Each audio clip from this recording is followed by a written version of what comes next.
ಟೇಸ್ಟಿಯಾಗಿ ಮಾಡುವಂತಹ gobi ಮಂಚೂರಿಗೆ colour chemical ಅನ್ನ ಆಡ್ ಮಾಡ್ತಾರೆ ಅಂತ ಆರೋಗ್ಯ ಇಲಾಖೆ ಸ್ಪಷ್ಟೀಕರಣವನ್ನ ಕೊಟ್ಟಿದೆ. ಇದರ ಬೆನ್ನಲ್ಲೇ ಈಗ ಜನರು ತಮ್ಮ ನೆಚ್ಚಿನ ಗೋಬಿ ಮಂಚೂರಿಗೆ ಗುಡ್ ಬೈ ಹೇಳ್ತಾ ಇದ್ದಾರೆ. ಈ ಬಗ್ಗೆ ಒಂದು ಅಪ್ಡೇಟ್ ಬರ್ತಾ ಇದೆ, ನೋಡ್ಕೊಂಡ್ ಬನ್ನಿ. ಗೋಬಿ ಮಂಚೂರಿಯಲ್ಲಿ ಕೆಮಿಕಲ್ ಬ್ಯಾನ್. ಬೆಂಗಳೂರಿನಲ್ಲಿ ಗೋಬಿಗಿಲ್ಲ ಡಿಮ್ಯಾಂಡ್. ಗೋಬಿ ಮಂಚೂರಿ ತಿನ್ನೋರ ಸಂಖ್ಯೆ ಇಳಿಮುಖ.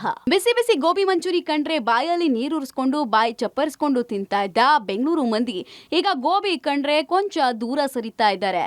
ರಾಸಾಯನಿಕ ಬೆರೆಸಿ ಗೋಬಿ ಮಾಡುವಂತಿಲ್ಲ ಅಂತ ಆರೋಗ್ಯ ಇಲಾಖೆ ಕಟ್ಟುನಿಟ್ಟಿನ ಸೂಚನೆ ಕೊಟ್ಟಿದ್ದೆ ತಡ ಈಗ ಬೆಂಗಳೂರಿನಲ್ಲಿ ಗೋಬಿ ಮಂಚೂರಿ ತಿನ್ನೋರ ಸಂಖ್ಯೆನೇ ಇಳಿಕೆ ಆಗ್ಬಿಟ್ಟಿದೆ. ಗೋಬಿ ಮಂಚೂರಿ ಆಗಿರ್ಬೋದು, ಅನೇಕ ಪದಾರ್ಥಕ್ಕೆ south Indian, north Indian, Chinese, non ವೆಜ್ಗೆ ಕಲರನ್ನು ಜಾಸ್ತಿ ಉಪಯೋಗಿಸಿರ್ತಕ್ಕಂಥದ್ದು.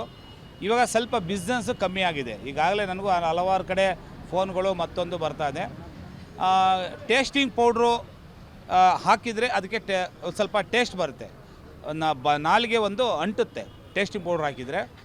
ಇದು ಸ್ವಲ್ಪ ಬಿಸ್ನೆಸ್ ಕಮ್ಮಿ ಆಗಿದೆ, ಏನು ಪರವಾಗಿಲ್ಲ ಅಂತ ಏನು ಹೊಡೆತೇನಿಲ್ಲ.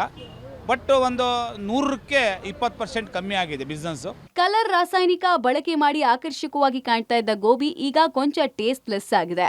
ಅದರ ಜೊತೆಗೆ ಗೋಬಿಯಲ್ಲಿ ವಿಪರೀತ ಕೆಮಿಕಲ್ ಬಳಕೆಯ ಬಗ್ಗೆ ಭಯ ಬಂದಿರೋದ್ರಿಂದ ಜನ ಕೂಡ ಗೋಬಿ ಮಂಚೂರಿಯಿಂದ ವಿಮುಖರಾಗ್ತಿದ್ದಾರೆ. ಕಲರ್ ಒಂದು ಹಾಕೋದು ತಪ್ಪು, ಬಹಳ ತಪ್ಪು, ಮತ್ತು ಕ್ಯಾನ್ಸರ್ ಮತ್ತು ಹಾರ್ಟ್ ಅಟ್ಯಾಕ್ ಪ್ರಾಬ್ಲಮ್ ಆಗುತ್ತೆ. ಅದರಿಂದ ಸರ್ಕಾರ ಒಳ್ಳೆ ತೀರ್ಮಾನ ತೆಗೆದುಕೊಂಡಿದೆ. ಆದರೆ ಇನ್ನೂ ಬ್ಯಾನ್ ಮಾಡಬೇಕು. ಯಾಕೆಂದರೆ ಈಗಾಗಲೇ ಕೇಸರಿಬಾತ್ಗೆ ಮತ್ತು ಚಿಕನ್ 65 ಕಬಾಬ್ಗಳಿಗೆ ಮತ್ತು ಅನೇಕ ನಾರ್ತ್ ಇಂಡಿಯನ್ ಫುಡ್ ಬಂದಾಗ ಗ್ರೇವಿಗಳಿಗೆ ಇನ್ನೂ ಕಲರ್ ಹಾಕ್ತಾ ಇದ್ದಾರೆ. ಮತ್ತು ಡಿಫ್ರೆಂಟ್ 20% ಕಮ್ಮಿ ಆಗಿದೆ. ಟೇಸ್ಟಿಂಗ್ ಸ್ವಲ್ಪ ಕಮ್ಮಿ ಆಗಿದ್ದರಿಂದ ಪಬ್ಲಿಕ್ ಜನಗಳು, ಗ್ರಾಹಕರು ಕಮ್ಮಿ ಆಗಿದ್ದಾರೆ. ಜನರ ಆರೋಗ್ಯದ ದೃಷ್ಟಿಯಿಂದ ಆರೋಗ್ಯ ಇಲಾಖೆ ನಿರ್ಧಾರ ನಿಜಕ್ಕೂ ಸ್ವಾಗತ. ನಾಲಿಗೆಯ ರುಚಿ ಬೇರೆ, ಆರೋಗ್ಯಕ್ಕೆ ಅದು ಹೊಂದಿಕೊಳ್ಳೋದು ಬೇರೆ. ಹೀಗಾಗಿ ಆಹಾರದ ವಿಚಾರದಲ್ಲಿ ಎಚ್ಚರಿಕೆ ಅನ್ನೋದು ತೀರಾ ಅಗತ್ಯ. ಪವಿತ್ರ, ಪಬ್ಲಿಕ್ ಟಿವಿ, ಬೆಂಗಳೂರು.